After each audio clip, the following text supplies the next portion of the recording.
అల్లాడించండి. Okay మీరు ఇంత చేశారు కానీ ఆ సమాచారం వీడియో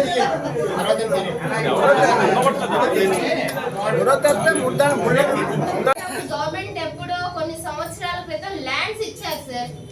అంటే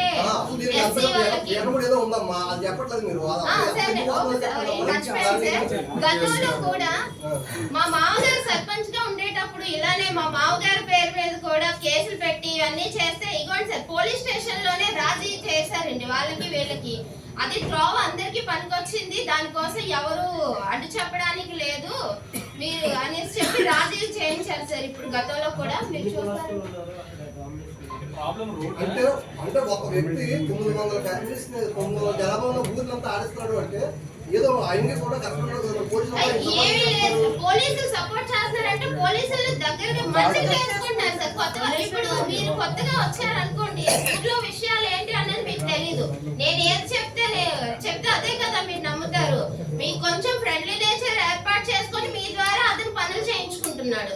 ఇప్పుడు మంది గ్రామస్తులు ప్రెసిడెంట్ తో సహా అందరినీ ఆడిస్తున్నాడు అని అంటే వెనకాతలు ఎవరో ఉండుంటారు. అనుమానం ఉందా వెనకాల ఎవరైనా ఉన్నారని? వెనకాతలు ఎవరున్నారు అంటే మరి ఎవరు? అప్పుడు మేము టీడీపీ సార్. ఆయన ఎటువైపు మనుషులు పార్టీతో లేదు కదా సార్. ఇప్పుడు నేను ఇక్కడికి వచ్చింది పార్టీ కోసం రాలేదు. నా గ్రామ ప్రజలు ఇబ్బంది పెడుతున్నాడు. ఆ ఇబ్బందులు ఏమి ఉండకుండా మాకు న్యాయం చేయాలి అని చెప్పి మేము ఇప్పుడు వచ్చాం సార్.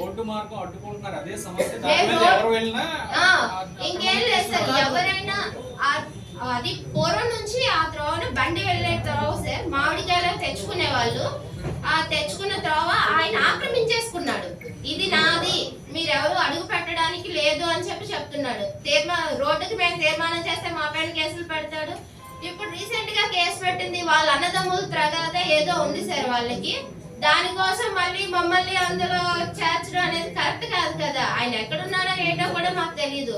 కొన్ని ఊర్లోకి వచ్చాము అంటే ఒక గ్రామ సర్పంచ్ అనేటప్పుడు ఊర్లో ఏ సమస్యలు ఉన్నాయో తెలుసుకోవడం నా బాధ్యత సార్. ఎందుకంటే మౌలిక సదుపాయాలు అందించాల్సిన బాధ్యత నాకు ఉంటుంది కనుక నేను ప్రతిరోజు విలేజ్ లో తిరుగుతాను సార్. ఎవరికి ఏ ప్రాబ్లం ఉంది అని చెప్పి మీరు ఒకసారి మా విలేజ్ కి వచ్చి ఎంక్వైరీ కూడా చేసుకోవచ్చు. నేను రోజు ఊర్లోనే ఉంటాను సార్. ఆఫ్టర్నూన్ 2 o'clock వరకు ఊర్లోనే ఉంటాను. ఎవరికి అవసరం వస్తుందా, ఎక్కడ వాటర్ ప్రాబ్లం కానీ శానిటేషన్ ప్రాబ్లం కానీ ఉందేమో అని చెప్పి. ఇలా ఊర్లో కూడా వెళ్ళకూడదు, మీరు రాకూడదు. ఊర్లోకి వెళ్తే అడ్డగించారు, వచ్చేసారు, ఇచ్చేసారు, చీర పట్టుకొని లాగారు. ఇది పద్ధతి కాదు కదా సార్. నేను ఒక మహిళ అలా చెప్పిందంటే ఎంత దిగజారుడు పద్ధతి సార్. అది ప్రతిసారి అదే మాట ఆవిడని అడ్డం పెట్టుకొని కేసులు పెట్టడం అనేది కరెక్ట్ కాదు కదండి. నాకు తెలిసి మా పైన ముందు 2021 లో ఒకటి పెట్టారు సార్. 21 రీసెంట్ గా మళ్ళీ మొన్న 16th లో ఒకటి పెట్టారు సార్. సార్ ఆయన కత్తులు అవి పట్టుకొని ఎప్పుడు 24 hours ఉంటాడు సార్. ఆయన ఎవరి మీద దాడి చేస్తారని చెప్పి ఆయన మీద ఎవరికి వెళ్తారు సార్.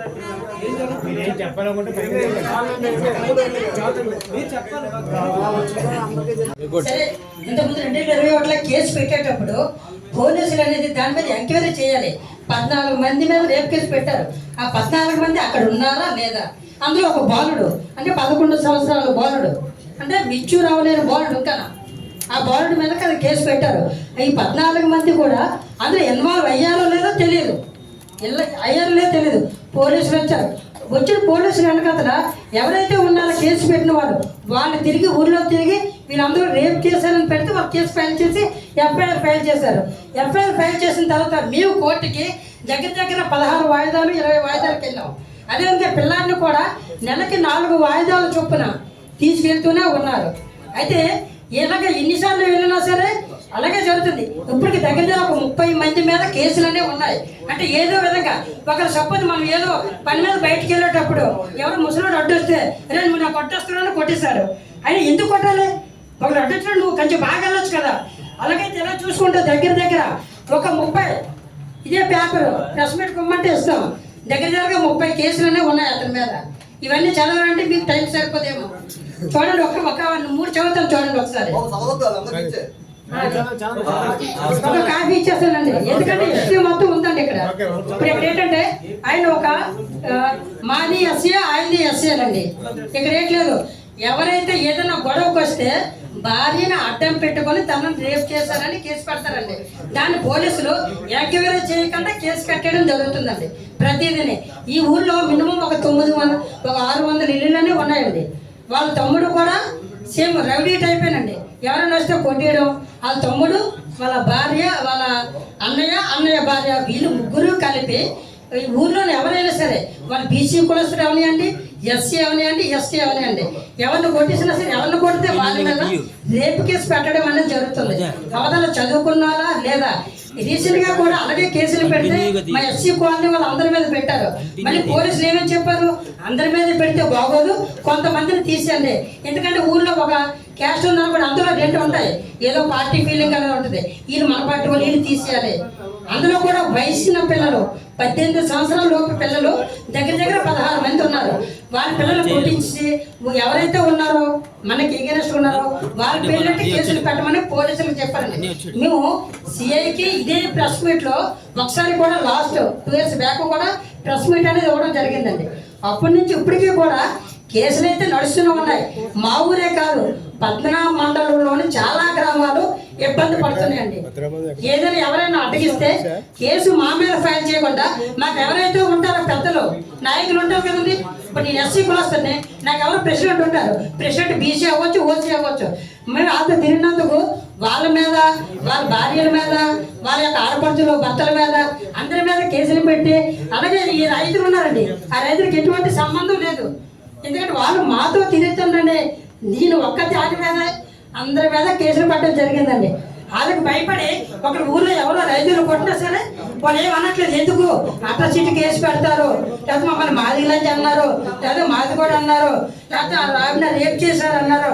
ఆ విధంగా కేసు పెట్టడం జరుగుతుందన్న భయంతో వాళ్ళు ఎవరిని చేసుకోవట్లేదండి. ఒక వ్యక్తిని ఎందుకు కొట్టాలండి? ఒకరు మనమే చేశారు అనుకోండి, నా పక్కన బలం లేదా, నా ఫ్యామిలీ లేదా, అది నేను కొట్టగలను. అక్కడ కొట్టమనుకోండి, ఆ వ్యక్తి ఏంటంటారు, నా భార్య నువ్వు రేపు చేసావు, ఈ విధంగా. బాగుంది చెప్పండి.